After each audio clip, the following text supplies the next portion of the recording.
कहती है सत्यम ज्ञानम अनंतम ब्रह्म। सत्यम ज्ञानम अनंतम ब्रह्म।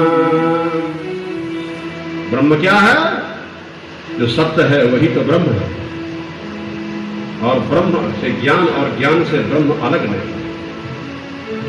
सत्य से परमात्मा अलग नहीं और परमात्मा भी सत्य से अलग नहीं। अलग नहीं किया सकता है। पानी और पानी की तरंग को अलग कैसे करोगे? सूर्य और सूर्य की प्रभा को अलग कैसे करोगे?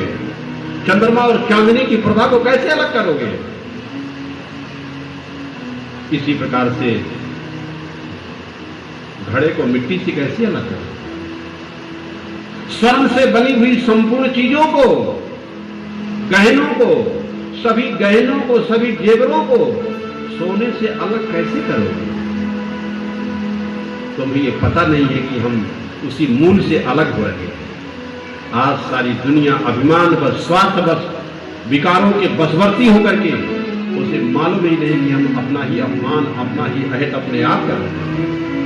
हम जिसका तिरस्कार करते हैं वो अभी तो हम ही हैं, पर पता ही नहीं। हम जैसे दूसरा मान करके जिसका नुकसान, अपमान, अहित करना चाहते हैं वो भी तो हम ही हैं। लेकिन मनुष्य इस बात को भूल जाता है। उसके पूर्व जन्म के संस्कार वैसे होते। क्या है? तुलसी पूरब पाप से हरि चर्चा सुहार, जैसे ज्वर के बेग से भूख शांत होएगा। बुखार आ जाए ना तो अपने आप सब शांत हो। जब तेज से बुखार आ जाता है, तेज से बुखार आता है, तीव्र ज्वर से भूख शांत हो जाती है। पर हम तो ऐसा नहीं समझे कि चलो भैया झंझट खत्म हो गई, खाना पीने की मुक्ति हो गई। क्या है? अरे सोचेंगे भाई वैद्य को बुलाओ, डॉक्टर को बुलाओ, दवा कराओ, भूख तो लगे तभी शरीर चलेगा, नहीं कमजोर हो जाएगा। ऐसे भजन की भूख ना हो, सत्संग की भूख ना हो, यज्ञ की भूख ना हो, दान की भूख ना हो, प्रेम की, सच्चिदानंद की भूख ना हो तो समझ लो कि समाज रोगी हो गया है। यही विधि सकाल जीवन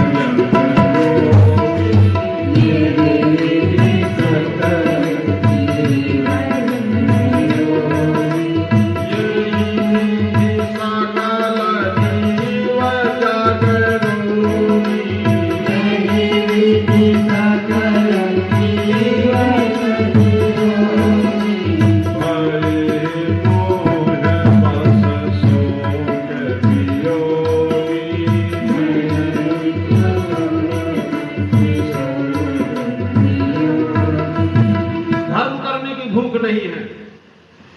न्याय, नीति, श्रद्धा, भक्ति और प्रेम का आदर्श जो शास्त्र में वर्णन किया गया है, क्या है?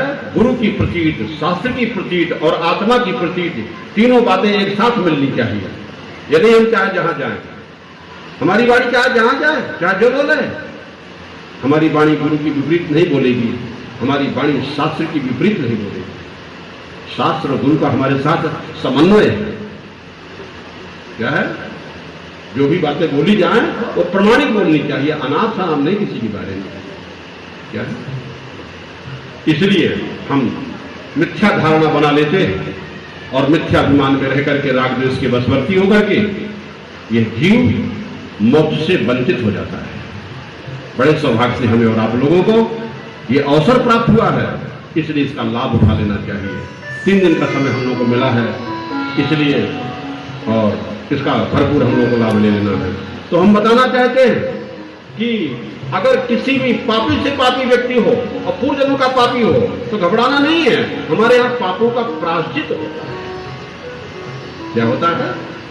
बड़ा से बड़ा पापी क्यों ना हो, क्या है? वो पाप नष्ट हुए। रोग अगर हो गए तो क्या दवा से मिटेगा? नहीं।